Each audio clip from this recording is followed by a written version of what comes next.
আসসালামু আলাইকুম, আমি মোহাম্মদ হাসনাইন টিএসপি টেলিকম থেকে। আশা করি সকলে ভালো রয়েছেন। এই মুহূর্তে আমি আমার কম্পিউটার স্ক্রিনে আছি এবং এখানে একটি সফটওয়্যার ওপেন করা রয়েছে। আপনারা দেখতে পাচ্ছেন বর্নিউ। বর্নিউ আসলে কি কাজের জন্য ব্যবহার করা হয় সেই জিনিসটাই আমি টিএসপি টেলিকমের দর্শকদের একটু জানানোর চেষ্টা করতেছি। টিএসপি টেলিকম সবসময় আধুনিক যন্ত্রপাতি এবং আধুনিক ইকুইপমেন্ট দ্বারা মোবাইল সার্ভিসিং করার চেষ্টা করে। সেই কারণে টিএসপি টেলিকমে একটি আধুনিক সফটওয়্যার আমরা ওপেন করেছি এবং এই সফটওয়্যারটি আমরা আমাদের প্রতিষ্ঠানে অ্যাড করেছি।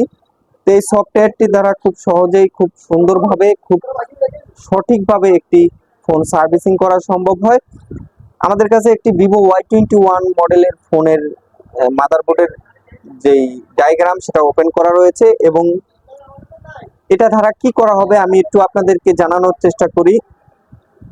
বর্তমানে মোবাইল সার্ভিসিং করা খুবই সহজ যদি আপনার কাজ জানা থাকে এবং আপনি যদি সঠিক ইনফরমেশন দ্বারা কাজ করতে পারেন তাহলে সেটা খুবই সহজে ফোন সার্ভিসিং করা সম্ভব হয়। যদি সঠিক ইনফরমেশন না জেনে কাজ করা হয় তাহলে সেক্ষেত্রে ফোন ডেড হওয়ার সম্ভাবনা খুবই বেশি। আমাদের কাছে যে ফোনটি রয়েছে ভিভো Y21, এই ফোনটিতে সমস্যা হচ্ছে নতুন ডিসপ্লে লাগানোর পরেও ফোনটিতে ডিসপ্লেতে লাইট আসে না, কিন্তু ফোনটিতে গ্রাফিক্স আসে। সেটা খুব ভালো করে দেখলে সেটা বোঝা যায়। কাস্টমার আমাদের কাছে ডিসপ্লে চেঞ্জ করার জন্য আনাই, তখন আমরা ডিসপ্লে চেঞ্জ করি। নতুন ডিসপ্লে লাগিয়েও দেখি যে ফোনের ডিসপ্লেতে কোনো গ্রাফিক্স শো করতেছে কিন্তু কোনো লাইটিং শো করতেছে না, যার জন্য ডিসপ্লেতে কিছুই দেখা যাচ্ছে না খালি চোখে। তো আমরা এই ফোনটির ডায়াগ্রাম ওপেন করেছি এবং দেখার চেষ্টা করতেছি লাইটের যেই এলইডি লাইটগুলো ফোনের ভিতরে লাগানো থাকে। আপনি এই যে এখন আমার ভিডিওটি দেখছেন, অবশ্যই আপনার ফোনের এলইডি স্ক্রিনটার ভিতরে যে ডিসপ্লের ভিতরে যে এলইডি লাইটগুলো আছে সেগুলো জ্বলে আছে, যার জন্য আপনি দেখতে পারতেছেন আমাকে। তো এই লাইটটা জ্বলার পিছনে আসলে কে কাজ করে সেটা যদি আপনারা জানতে পারেন তাহলে হয়তোবা আপনাদের খুবই সহজ হবে ফোনটাকে সার্ভিসিং করা। তো আমরা দেখার চেষ্টা করলাম ডিসপ্লের লাইটগুলো ভালো আছে কিনা। তো আমরা সেটা দেখলাম যে ডিসপ্লের লাইটগুলো একদম সঠিকভাবে আছে।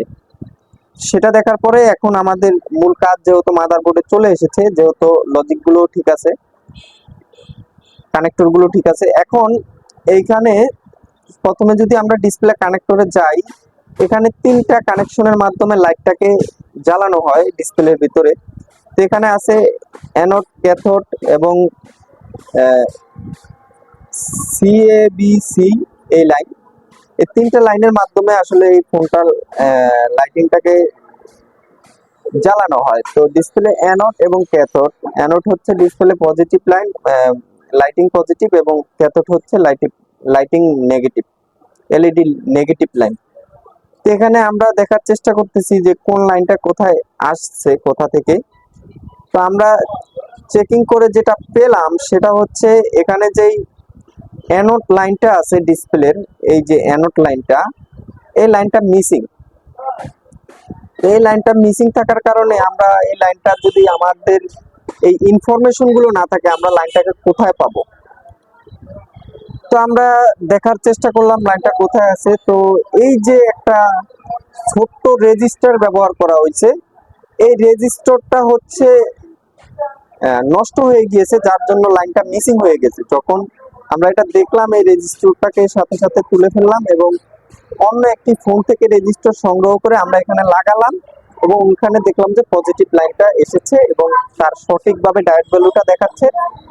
তারপরে আমরা ওই পুরাতন ডিসপ্লেটাই যখন লাগাই তখন দেখতে পাই এখানে একেবারেই সঠিকভাবে ফোনটাকে রান হয়েছে এবং ডিসপ্লেতে সবকিছু দেখা যাচ্ছে। তো এই ডায়াগ্রামটা থাকার কারণে আমরা খুব সহজে আমরা নির্ণয় করতে পারলাম যে সমস্যাটা কোথা থেকে হলো। আমরা দেখার চেষ্টা করলাম যে কোন লাইনটা মিসিং আছে। এখান থেকে এখানে 3টা লাইন দেওয়া আছে, 3টা লাইন চেক করলাম, চেক করে দেখলাম যে একটা মিসিং রয়েছে। এই লাইনটা কোথায় গিয়েছে? এই লাইনটা গিয়েছে এই জায়গায়। তখন আমরা এখান থেকে স্টিলটাকে উঠাইলাম এবং এই রেজিস্টারটার ধারে মাপলাম যে এখানে লাইনটা আছে কিনা, দেখি যে এই প্রান্তে নেই, ওই প্রান্তে আছে। তখন আমরা রেজিস্টারটাকে তুলে আরেকটা রেজিস্টার লাগিয়ে দিই এবং ওইখানে লাইনটা চলে যায় এবং আমাদের ফোনটা সঠিকভাবে সমাধান হয়ে যায়। তো টিএসপি টেলিকম আপনাদেরকে original touch, original display, original battery, original charger দিতে সক্ষম ইনশাআল্লাহ। টিএসপি টেলিকম আপনাদেরকে সঠিক গাইডলাইন দিতে সক্ষম।